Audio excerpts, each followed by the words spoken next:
Welcome. Today, we'll explore key English words F. Let's start learning.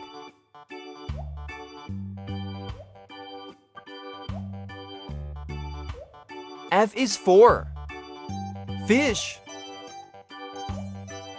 Fish. Repeat after me.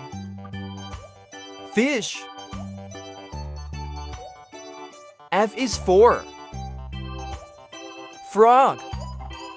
Frog. Let's practice together. Frog. F is for fan. Fan. Come on, let's say it together. Fan.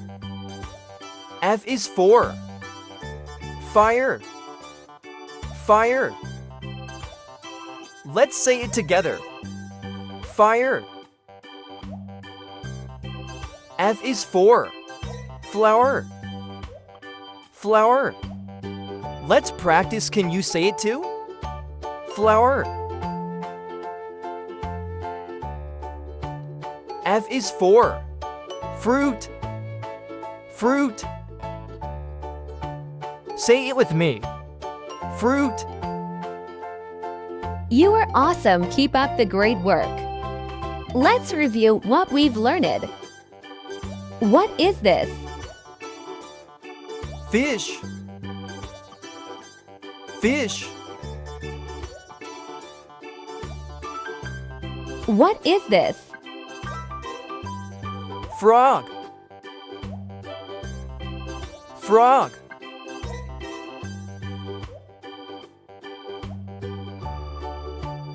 And this?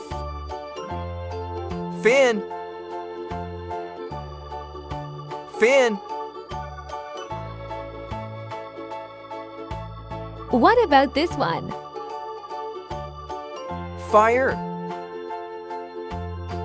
Fire. And this? Flower. Flower. And finally, fruit. Fruit. Fantastic work! You're getting better every day. Thanks for being here. See you soon for more learning fun.